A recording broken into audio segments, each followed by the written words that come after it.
Hey guys, what's up? It's me, Sam, and today we are going to be reading a book called The Chocalate King. Now, I have read this book before, and in fact, that was a long time ago when I read it. Sorry guys, I'm just checking something. Anyways, are you ready to get reading with Sam? It's for story time for kids. We'll get started, guys. It's kind of late, so I'm losing it. It's like 8 o'clock, but anyways, you ready to get reading? I am too. Let's go! Alright, so here we have the book. But first of all, some of you have been asking what's this black thing in my way? Right here? This black thing that is my boom arm to my mic. The thing that you see me right next to. That's what this is. If you were wondering, there's your answer. But anyways, let's get reading. Chocalate King. Written by Michael Leventhal. Illustrated by Laura Catalan. Hold on. Alright, sorry, my laptop's in the way.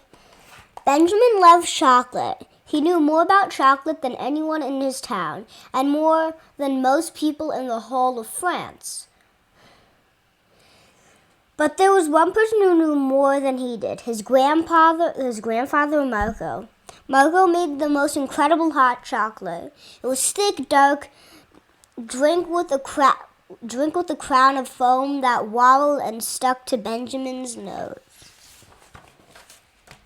Benjamin loved sitting with his grandfather and hearing the story of how he had learned to make it. It all began in Spain, where he used to live.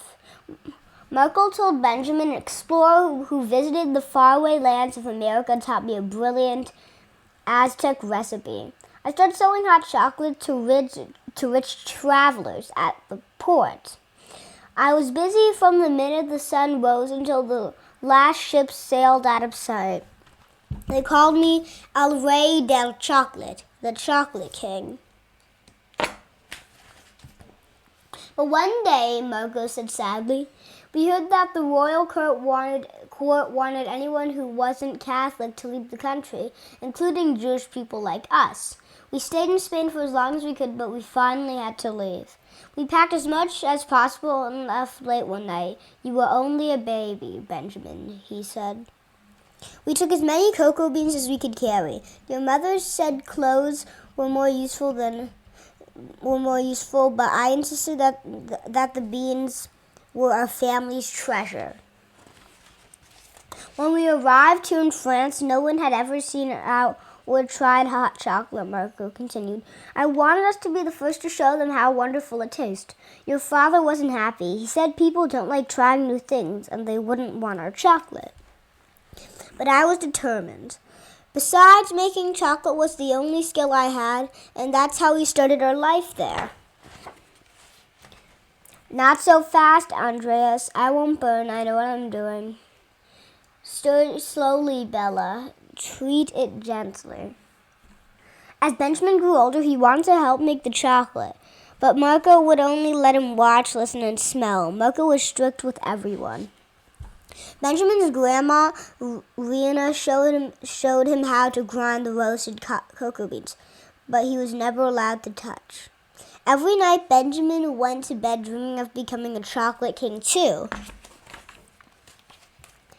Marco and his family were very good at making chocolate, but Benjamin's father had been right. Very few people wanted to buy it. Chocolate was expensive, and even those who could afford it thought it was strange. That's the worst gulp I've ever seen. Looked like sticky mud. So like most other Jewish people who lived in their town, Marco's family struggled to make money. I might be the Chocalate King, but I'm the poorest king that France has ever seen, Marco sighed. Then one morning, something extraordinary happened. Benjamin tried to sneak into the kitchen to watch his family at work, but his mother spotted him. Get on with your chores, she said. I want to watch Grandpa, he protested.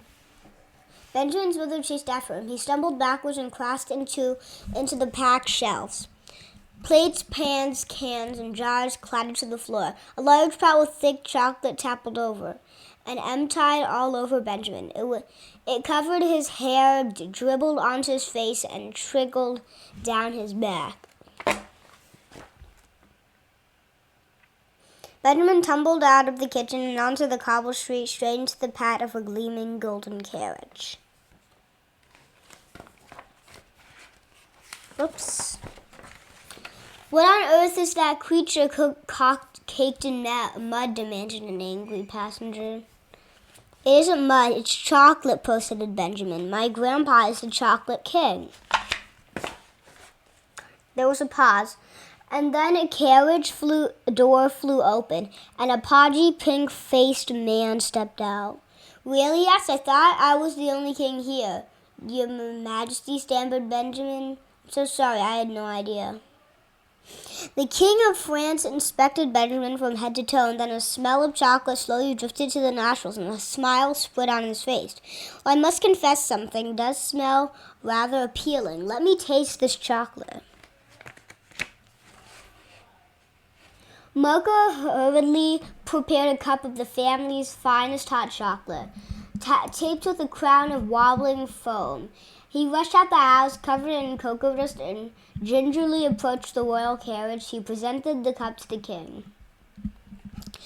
The king took a sip and then another, and then gulped the rest down. He passed the cup to Mocha and asked for more. Finally, 4 cups later, he pulled out a large silk handkerchief and wiped his mouth clean, and then he let an enormous burp. This chocolate is divine, he said. All of 10 flasks, please, and I'll pay you handsomely. Benjamin danced around the kitchen, punching in the air, while his grandpa was shocked to move. His mother lifted his father into the air. Benjamin, your chocolate castrophe has worked a catastrophe, how do you say that? Has worked a miracle. Marco told his grandson, now that we have a royal approval, we'll be famous throughout France. Marco was right. Soon there were lines of customers eager to try the new drink. Orders began arriving from every corner of the country. Before long, the family could afford to buy the finest cocoa beans around the world. They even started spices so they could add new flavors to their chocolate. Marco thought his secret recipe, Benjamin's dream, had finally come true. Every day, as he helped to make the thick, dark drink with crown of wobbly foam, Benjamin would proudly declare, now I'm a chocolate king too.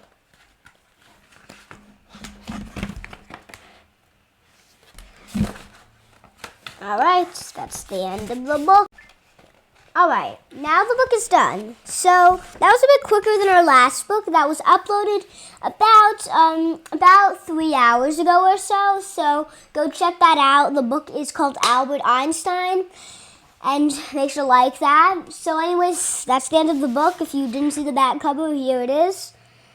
This book is from PJ Library. And it's also I think this is a really nice story book for maybe night or something. Honestly, I'm exhausted from reading today. It's so late right now. It's literally pitch black. So anyways, that's the end of this video. Make sure to like, subscribe, hit the bell.